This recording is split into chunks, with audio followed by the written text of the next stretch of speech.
പോകുന്നു എന്ന് കേട്ടപ്പോൾ ആ മാറ്റങ്ങൾ എന്താണ് കേന്ദ്ര ഗവൺമെന്റ് മുന്നോട്ട് വയ്ക്കാൻ പോകുന്നത് എന്ന് വളരെ ഉത്കണ്ഠയോടുകൂടിയാണ് നമ്മളൊക്കെ നോക്കിക്കൊണ്ടിരുന്നത്. യഥാർത്ഥത്തിൽ പാർലമെന്റിനകത്ത് MP-മാർക്ക് പുതിയ കരട് രൂപം അവരുടെ കൈകളിൽ എത്തിയപ്പോൾ തന്നെ നമ്മളെല്ലാം നെറ്റി ചുളിക്കേണ്ട അവസ്ഥയുണ്ടായി. നമ്മളങ്ങനെ ചിന്തിക്കുകയായിരുന്നു, BJP സർക്കാരിനോട് എന്ത് ദ്രോഹമാണ് ഈ ഇന്ത്യയിലെ പാവപ്പെട്ടവരിൽ പാവപ്പെട്ടവനായ മനുഷ്യൻ ചെയ്തിരിക്കുന്നത്? അവരെ ഇത്രമാത്രം ദ്രോഹിക്കാൻ കഴിയുന്ന എന്ത് ഘാതകമാണ് അവർ ചെയ്തിരിക്കുന്നത് എന്ന് നമ്മൾ അറിഞ്ഞും അറിയാതെയും ഒക്കെ ചോദിച്ചു പോയതാണ്. 100 ദിവസത്തെ തൊഴിൽ ദിനങ്ങൾ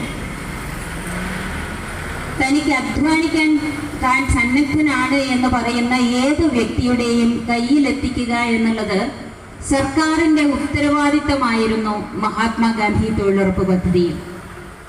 എനിക്ക് പണിയെടുക്കണം, എനിക്ക് പണി കണ്ടുപിടിക്കാൻ അറിയില്ല, പക്ഷെ എനിക്ക് പണിയെടുക്കണം.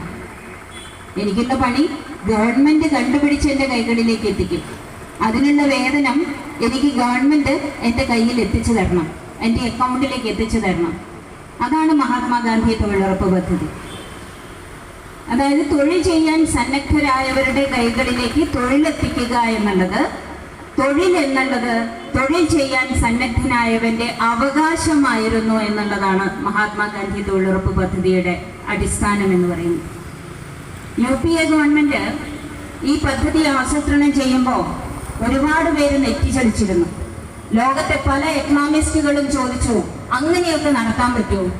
ഇന്ത്യ പോലെ കോടിക്കണക്കായ ജനതയുള്ള ഒരു രാജ്യത്തിനകത്ത് തൊഴിൽ ചെയ്യാൻ സന്നദ്ധരാകുന്ന എല്ലാവർക്കും തൊഴിൽ ചെയ്യാൻ കഴിയുന്ന, അവർക്ക് തൊഴിൽ കൊടുക്കാൻ കഴിയുന്ന ഒരു പദ്ധതി എങ്ങനെ തയ്യാറാക്കാൻ കഴിയും എന്ന് പലരും നെറ്റിച്ചൊളിച്ചതാണ്. അന്ന് ലോകത്തെ